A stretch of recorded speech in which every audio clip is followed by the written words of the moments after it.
दादी और हलवा दोनों का एक अलग ही कहानी था। ठंड आता नहीं था कि दादी बस तरह तरह के हलवा बनाना शुरू कर देती थी और सबसे ज़्यादा वो बनाती थी गाजर का हलवा। तो उनका जो टेस्ट था आज भी ऐसा लगता है कि बस एक और मिल जाए। पर उन वो क्या कैसे बनाती थी वो सब हम लोग ये देखते रहते थे। तो आज उनको ही याद करके उनकी ही ये रेसिपी ये मैं बनाने जा रही हूँ, जो कि आप लोगों के साथ शेयर करने जा रही हूँ। मेरी दादी अब तो नहीं है इस दुनिया में, लेकिन उनका जो हाथों में जायका था, जो अन्नपूर्णा थी, वो लाजवाब थी। वो मतलब जो भी हमारी दादी नानी होती है, वो जो खाना बना लेती हैं, वो ये नॉर्मली मिलना बहुत मुश्किल है।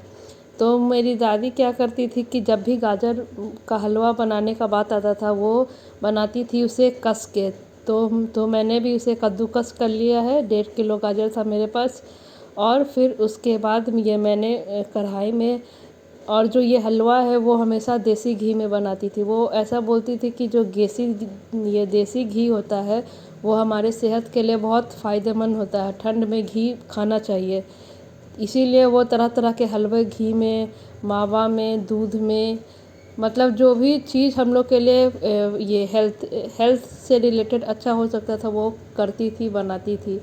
तो हम लोग भी ये हलवा जो है वो घी में ही बनाएंगे। अब जो हम लोग का गाजर है उसे ये कढ़ाई में डाल देंगे और इसे तब तक भूनेंगे जब तक गाजर का खुद का पानी नहीं सूख जाता। दादी तो ऐसे ये मिट्टी के चूल्हे पे बनाती थी। तो उस समय तो फ्लेम ज़्यादा और कम करने का ये कोई जुगाड़ नहीं था, लेकिन उसमें भी वो जुगाड़ निकाल के रखी थी कि 2-3 लकड़ियाँ कम कर देती थी तो आग अपने आप कम हो जाता था। तो हम लोग को भी जो गाजर भूनेंगे उसे कम फ्लेम पे ही ये भूनेंगे। जब गाजर का खुद का पानी सूख जाए तो उसमें हम लोग दूध मिला देंगे। दूध तो ये दादी क्या करती थी कि जितना गाजर लेती थी उतना ही दूध लेती थी। तो ये मैंने भी ये वही किया है, जितना मेरे पास गाजर था मैंने उतना ही इक्वल अमाउंट में ही दूध लिया है। मतलब 1.5 किलो गाजर था तो मैंने 1.5 किलो नहीं पर 1 किलो ये दूध उसमें डाला था। अब ये कुछ ड्राई फ्रूट्स है जैसे काजू, किशमिश, पिस्ता बादाम और ये कागजी बादाम, और इसको भी हम लोग थोड़ा सा घी में भून लेंगे। दादी ऐसा बोलती थी कि ठंड में कुछ खाओ ना खाओ पर काजू को शहद के साथ ज़रूर खाओ। इससे क्या होता है कि शरीर में एक अलग ही गर्माहट बनी रहती है, और शहद तो ये हमारे सेहत के लिए बहुत फ़ायदेमंद होता है। तो इसीलिए वो कोशिश कर, और उस समय के बच्चे सुनते कहाँ थे ज़्यादा,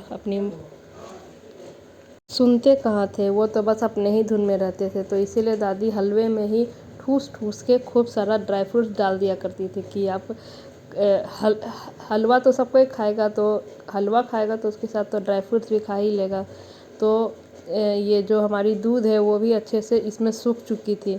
और अब जो हलवा है हम लोग का अब ये मतलब टोटली तैयार हो चुका है।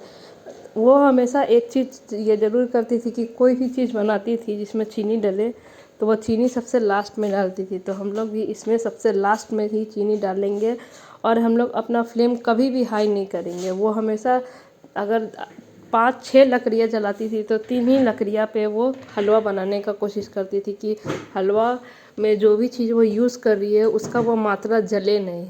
तो अब देखिए जो मेरा हलवा है वो मैंने कोशिश तो पूरा किया कि अपनी दादी का जो स्वाद है उसे ला पाऊँ, लेकिन जो मिट्टी के चूल्हे का खाना का ये स्वाद होता है वो तो गैस वाला चूल्हा तो कभी भी कंपटीशन नहीं दे पाएगा। तो फिर भी मैंने अपना कोशिश 100% दिया है। होप सो अगर आज मेरी दादी होती तो मैं उन्हें ज़रूर ये खिलाती। अब पूछती कि आपके जैसा स्वाद आया है कि नहीं आया। वो भले ही थोड़ा मुझे पागल समझती, जोकर समझती, लेकिन एक आप पूछ ज़रूर लेती, क्योंकि हम सीखते भी तो अपने बुजुर्ग से ही है। ये इस दुनिया में आने के बाद हमें सब कुछ तो वही लोग सिखाते हैं कि क्या कैसे करना है, नहीं करना है। तो अब इसमें हम चीनी डाल दिए हैं। चीनी डालने के बाद हमें इसे ज़्यादा देर नहीं भूनना है, बस चीनी पिघलेगा। वो खुद ही वो जो कलर है एक गाजर के हलवे का वो अपने आप इसका कलर आ जाएगा। तो बस आज की यही है कहानी मेरी। मिलते हैं नेक्स्ट वीडियो में। Thank you.